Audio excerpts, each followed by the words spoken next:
Haïti veut vivre comme un pays qui se tient debout, qui veut conserver justement ce qu'il y avait de fondamental dans sa lutte, non seulement pour l'histoire du droit et de la liberté, mais pour l'ensemble des autres pays qui ont connu la colonisation et l'esclavage. Il y a des choses que nous avons faites que nous pouvons refaire. Si Haïti a pu devenir Haïti, eh bien, nous avons encore des potentialités en nous cachées qui peuvent être remises en valeur pour sortir de cette situation catastrophique dans laquelle on est. Je pense que les kidnappings en Haïti ont un rapport avec le fantasme de la traite. L'individu lui-même qui kidnappe est lui-même en quelque sorte investi par la mentalité esclavagiste.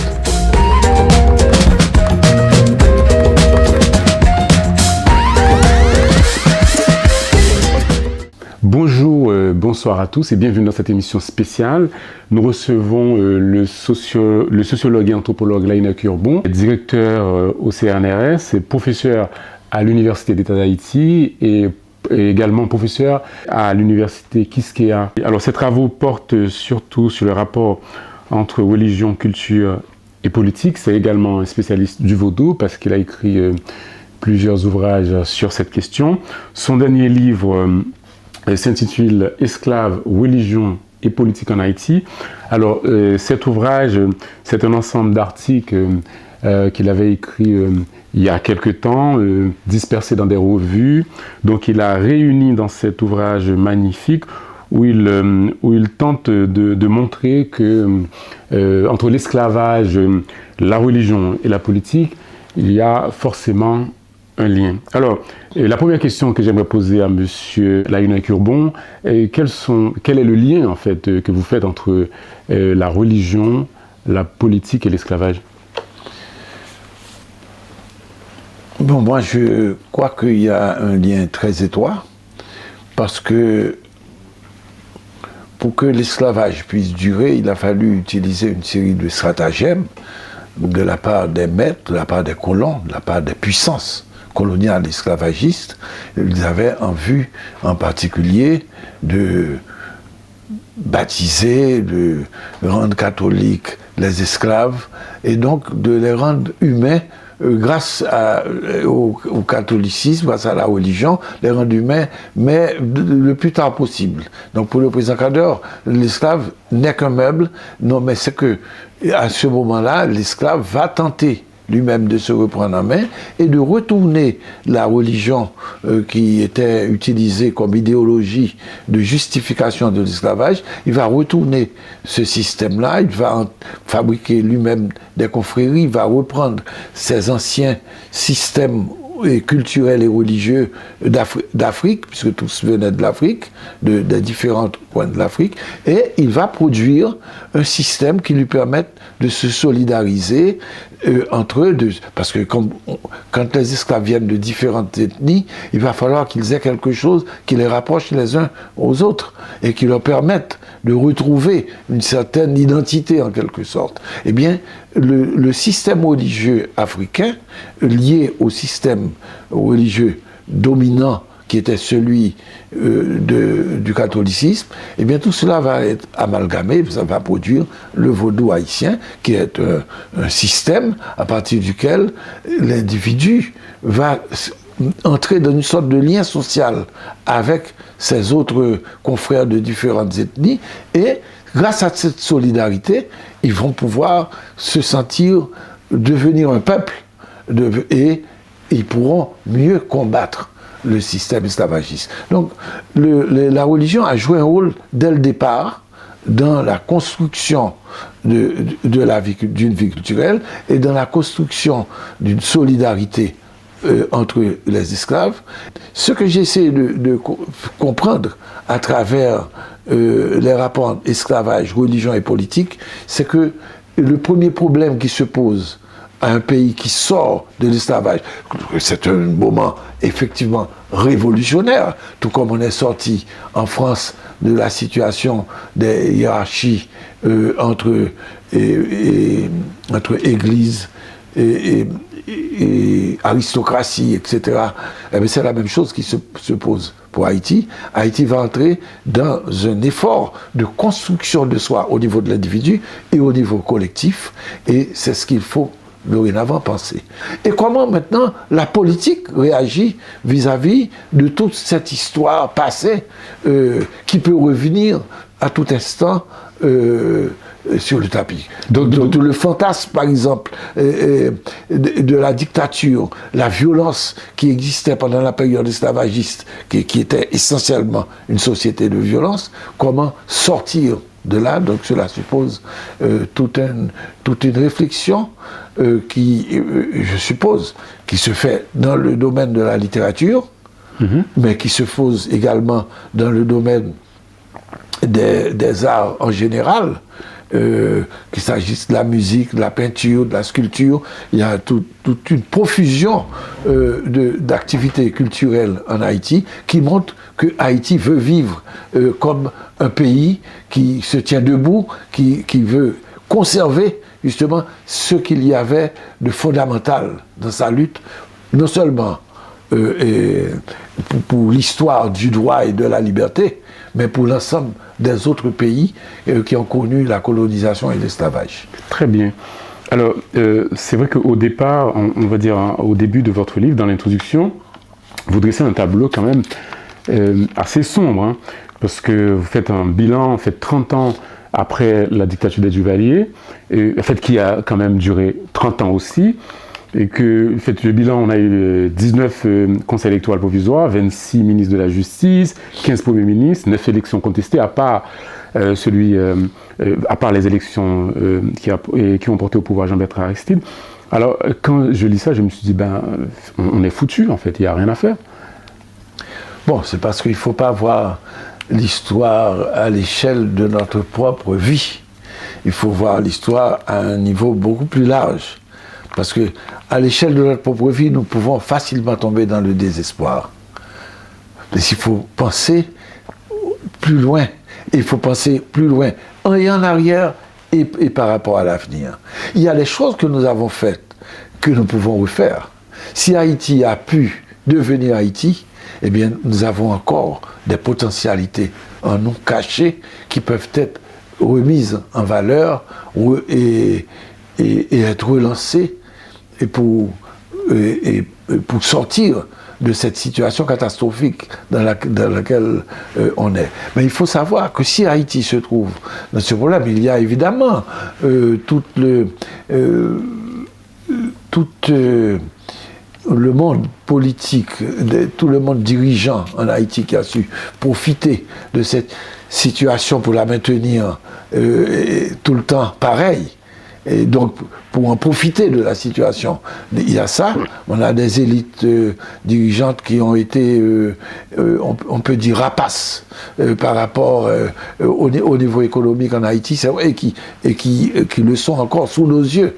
Et c'est assez déprimant, c'est vrai, mais il faut savoir qu'il y a quand même des succès qui remontent chaque fois qu'il y a un succès en Haïti pour se reprendre, et nous voyons sous nos yeux que les Haïtiens ne veulent pas absolument se résigner à cette situation. Mais il y a des forces contraires qui proviennent soit de l'étranger, soit des influences étrangères pour retenir Haïti dans une situation, disons, de perte de toute souveraineté, de perte de toute la fierté haïtienne. Mais cette situation-là, nous sommes en train de la voir sous nos yeux s'étaler dans le monde entier, au niveau géopolitique. Et effectivement, c'est la loi de la force qui prime, et cela conduit un certain nombre de pays à vraiment entrer dans une sorte de véritable crash. Oui, justement, mais par rapport avec Haïti, ce sursaut que vous parlez, je suis assez d'accord, mais à chaque fois qu'il y a un sursaut et on sent qu'on est dans une espèce de retour en arrière en permanence, c'est comme... vous prenez justement l'illustration du rocher de Sisyphe. Moi, ça me parle beaucoup, parce que je rappelle tout simplement, pour ceux qui nous écoutent, que Sisyphe, c'est un personnage de la mythologie grecque qui a été condamné par les dieux, effectivement, à rouler une pierre du haut d'une montagne. À chaque fois qu'il descend la pierre, qu'il remonte la pierre redescend et à l'infini. Donc, l'illustration est assez intéressante. On s'est dit, en Haïti, effectivement, à chaque fois qu'il y a un sursaut, qu'il y a un espoir, qu'on dit, finalement, on va peut-être construire quelque chose, par exemple après le séisme, et puis après, ça revient. Bon, nous avons pu renverser quand même Jean-Claude Duvalier, ça a été la liesse, c'était quand même important. Parce que les États-Unis n'avaient pas envie du renversement de Jean-Claude Duvalier. Donc Jean-Claude Duvalier plaisait bien aux Américains à ce moment-là, style Reagan. Il n'y avait pas de problème. Nous avons réussi. Ils ont fait le coup d'État contre Aristide en 1991. Eh bien, la population a contesté ce coup d'État. Et 3 ans après, les Américains ont dû ramener, grâce au travail mené par l'ensemble des groupes sociaux en Haïti et par le travail fait auprès de la presse étrangère, ont obligé les Américains à revenir avec le président élu légitimement. À travers des élections. Et donc, il y a des possibilités. Mais tout maintenant, évidemment, malheureusement, il y a tout le temps, effectivement, des forces contraires. Regardez ce qui s'est passé en Haïti. Et il y avait la possibilité. Comment pouvait-on imaginer que les Américains, que par exemple, Madame Clinton pouvait revenir en Haïti et intervenir à l'intérieur du système électoral et placer Martelly comme deuxième alors qu'il était 3e ou 4e, mais en tout cas décider que voilà celui qui pourrait être le bon président pour Haïti. C'était l'impression du moins qu'on avait un peu partout en Haïti. Eh bien, cela nous a coûté 10 ans de situations impossibles, de type de banditisme légal. Effectivement. Et donc, voyons donc, autrement dit, Haïti n'est pas tout seul dans cette affaire-là. Il y a les puissances étrangères qui peuvent soit indifférentes, soit intervenir de manière directe, de diverses manières, et elles ne nous aident pas à nous remettre debout. C'est donc, autrement dit, les Haïtiens se trouvent chaque fois devant la situation devant laquelle c'est à eux que revient le droit et le devoir de se mettre en quête d'un retour à leur propre valeur nationale qui a permis de créer Haïti. Très bien. Alors, vous parlez aussi dans votre livre, en fait, j'ai senti que vous faites mention d'une espèce de déficit de citoyenneté en Haïti. Est-ce que vous pensez que ce déficit de citoyenneté, parce que vous dites que la question de la citoyenneté est entièrement ouverte encore aujourd'hui, est-ce que vous pensez que ça peut être la cause, ça peut expliquer la cause du naufrage dans lequel Haïti se trouve aujourd'hui? Bien sûr, cette situation n'est pas seulement propre à Haïti. Effectivement, il y a un déficit de citoyenneté dans la mesure où effectivement, la manière dont Haïti est sorti de l'esclavage, immédiatement il y a eu une prise en charge par ceux qui avaient mené la guerre. Ils avaient un certain nombre de droits du tout, et spécialement de prendre la place des Blancs au niveau des propriétés, les différentes propriétés. Et donc il y a un certain nombre d'esclaves, d'anciens esclaves, d'anciens combattants qui vont devenir des paysans enfermés dans des productions de denrées pour l'exportation, et donc ils ne peuvent plus vivre à partir de leurs propres moyens, je dirais. Donc cela va avoir des conséquences considérables pour permettre que le pays soit dans une situation de division sociale extrême, où il y a un petit groupe de gens dans la ville qui représenteraient la nation haïtienne, et puis tout le reste qui serait plus ou moins citoyen en quelque sorte, et qui aurait donc qui n'aurait pas effectivement tous les droits. Parce que être citoyen, c'est d'avoir les droits d'abord, le droit à l'éducation, droit à une situation sociale honorable, économique honorable, et pas misérable. Donc à un certain nombre de droits de santé, droit à l'école, ce sont ces choses-là qui manquent, droit de circulation, donc il faut qu'il y ait des infrastructures routières, un certain nombre de choses qui sont absolument indispensables, qui permettent à un pays de se mettre debout et de régler le problème de la citoyenneté. Mais par-dessus tout, il y a aussi le déficit de citoyenneté pour les femmes en général, parce que ça prend du temps avant qu'on accepte que les femmes puissent participer à la vie politique. On n'a qu'à voir jusqu'à présent ce déficit de citoyenneté dans la 50e législature qu'on a connue en Haïti, où il y a une centaine de députés et puis 2 ou 3 femmes. Ce qui est totalement dérisoire, ce qui montre que le problème de la citoyenneté est un problème central sur lequel les partis politiques, les hommes politiques devraient se pencher.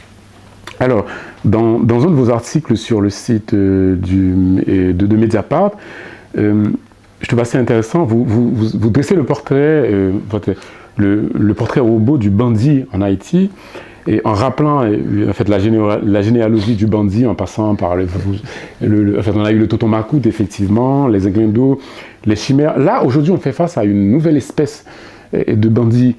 Ça m'a intéressé. Et alors, d'après vous, quelles sont les principales caractéristiques de cette nouvelle figure qui émerge aujourd'hui, qui occupe l'actualité, en fait, que ce soit par sa violence et par ça. C'est rare qu'on puisse avoir des bandits qui ont pignon sur rue, qui sont dans les YouTube, qui s'expriment ouvertement et qui font des manifestations ouvertes.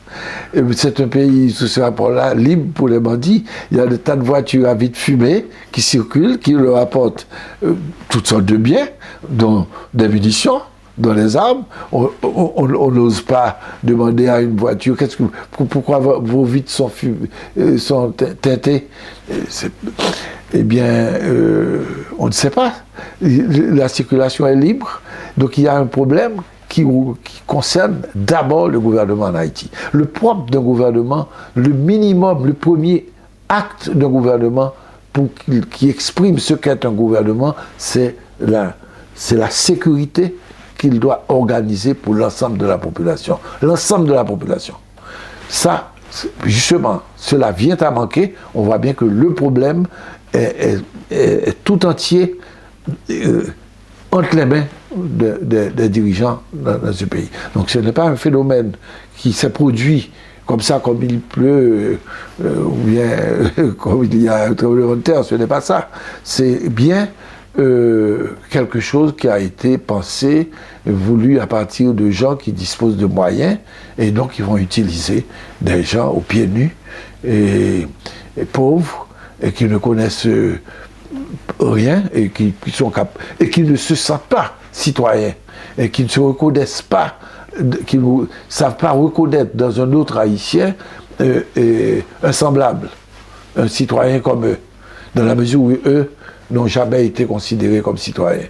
À partir de là, ils pouvaient tuer. Il y a le système symbolique, en quelque sorte, qui pouvait permettre à un groupe social de se tenir. Ce système symbolique, à mon avis, s'est effondré en Haïti. Et c'est dans cette situation que nous trouvons qui fait que les gangs se démultiplient librement parce que c'est depuis le gouvernement, les gouvernants haïtiens que cela se compte.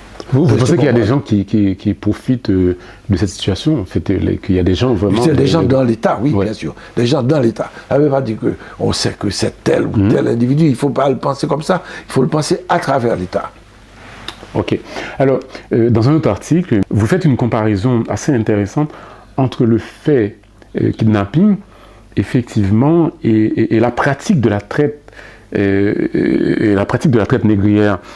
Est-ce que vous pouvez nous expliquer ça? Je trouve ça intéressant. Oui, mais il y a des gens qui disent ça, mais non, il y a des kidnappings un peu partout dans le monde. Il n'y a aucune raison de croire qu'il y a un rapport direct avec la traite. Je pense que les kidnappings en Haïti ont un rapport avec le fantasme de la traite. Parce que Haïti, c'est un pays qui est sorti par une activité violente contre le soulèvement, par un soulèvement général, par un sursaut de l'ensemble des esclaves contre la traite et contre l'esclavage comme tel. Donc comment le kidnapping peut-il s'instituer en Haïti si ce n'est que sur l'oubli de ce que cela peut représenter? Mais c'est cet oubli qui est suspect, justement, qui suppose que c'est quelque chose qui revient dans l'inconscient, une sorte de retour, en quelque sorte, du fantasme de l'esclavage qui apparaît là, dans la mesure où l'individu lui-même qui kidnappe est lui-même, en quelque sorte, investi par la mentalité esclavagiste. C'est très intéressant ça. C'est-à-dire que le kidnappé, c'est comme quelqu'un qui est réduit presque à l'état d'esclavage. Ah ben oui, pendant qu'il est kidnappé, il est le jouet, il signifie. Parce que quand l'individu est kidnappé, il a une rançon à donner pour pouvoir se libérer. Autrement dit, ce qu'il faut, c'est de l'argent.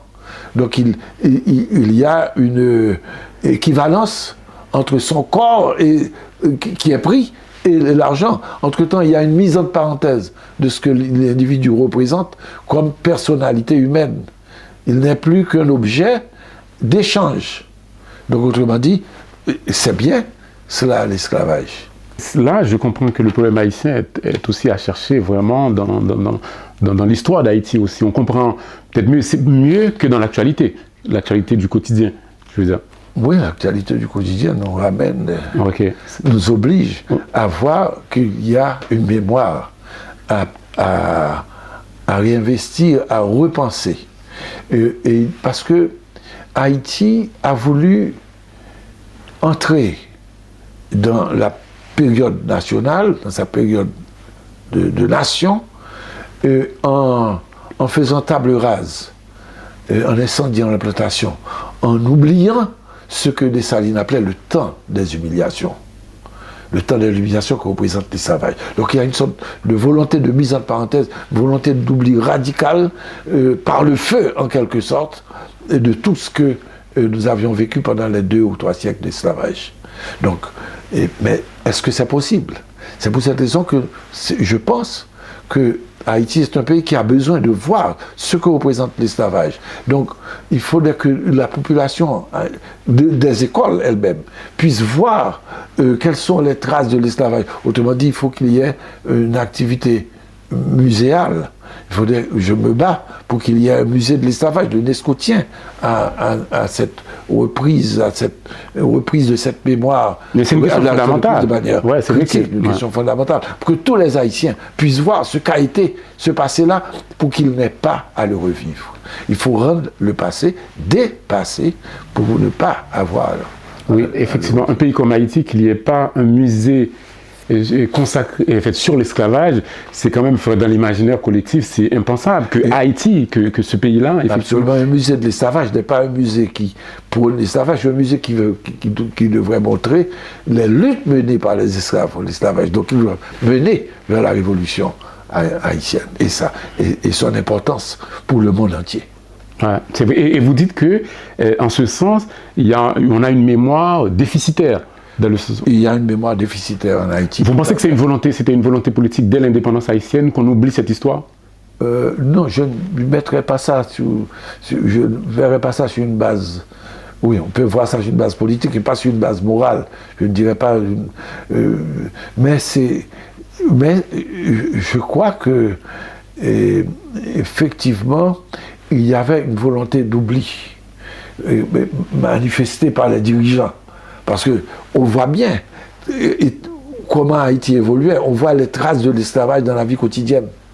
La manière dont un chef se conduit se comporte par rapport à un subalterne, la manière dont on utilise le fouet à l'école, le fouet dans les familles, un certain nombre d'éléments qui renvoient à l'esclavage, aux traces de l'esclavage en Haïti.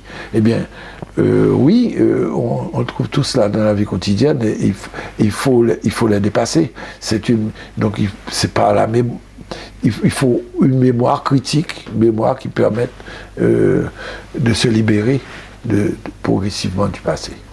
Alors, concernant aussi le statut des femmes dans les sociétés esclavagistes, vous en parlez aussi dans votre livre. Est-ce que vous pensez que les femmes mises en esclavage, c'est un marqueur de la domination masculine? C'est bien sûr. De toute façon. La condition des femmes, comme en tant qu'esclaves, bien sûr, c'est la domination masculine générale dans le monde encore, dans tout le monde chrétien dominé par le pouvoir patriarcal représenté, que l'Église catholique soutenait en particulier, bien entendu.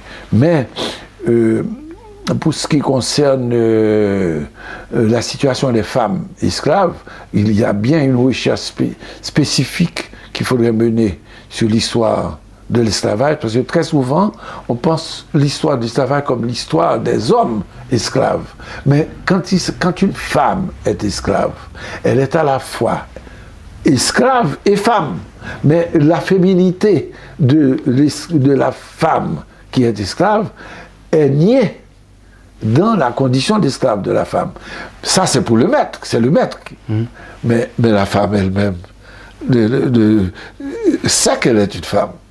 Elle ne renie pas nécessairement sa féminité.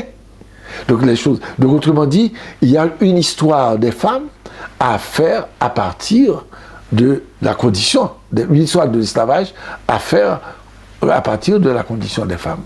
Et il y a un travail remarquable fait par Arlette Gauthier, c'est le premier gros travail à mon avis qui a été fait dans les années 85-90 et qui, je suppose, a suscité d'autres vocations de recherche, mais ce n'est pas courant qu'on puisse nous-mêmes, même en Haïti, étudier l'histoire de l'esclavage à partir de l'histoire des femmes qui ont, d'ailleurs, parce qu'elles étaient particulièrement réprimées, ont été à l'avant-garde de la résistance et des révoltes contre l'esclavage.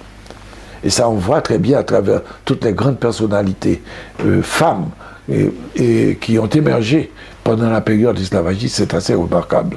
Et il faut les rendre vivantes, les faire connaître. Toute cette mémoire est enfouie, elle est là, il faut la ressusciter. Je tenais à vous poser cette question par rapport à vos travaux sur le vaudou. Quel est le rôle qu'a joué le vaudou dans la révolution haïtienne? Parce que je dis ça pour rappel, effectivement. Et maintenant, souvent, il y a un débat parmi la jeune génération sur la part du vaudou. Et certaines personnes l'ont nié tout simplement, que le vaudou ait pu jouer un rôle dans la révolution haïtienne.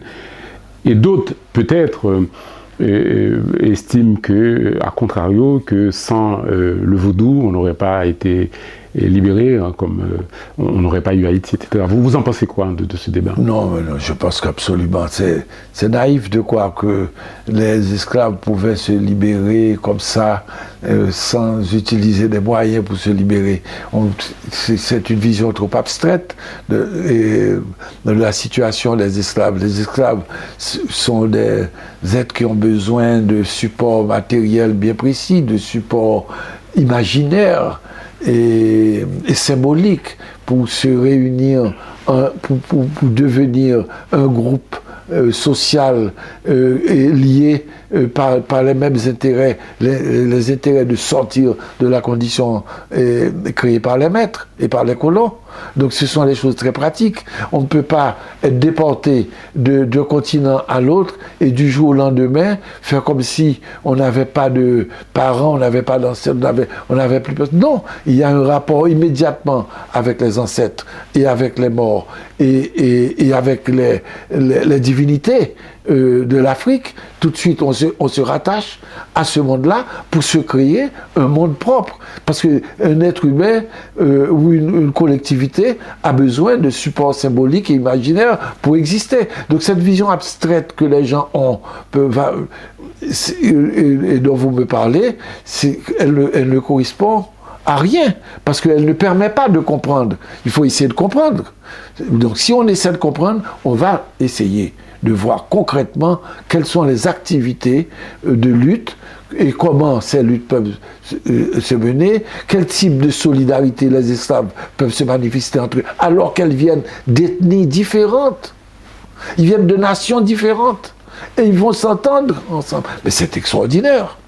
Ça, mais qu'est-ce qui va les cimenter? Il faut un système imaginaire, comme pour toute société humaine.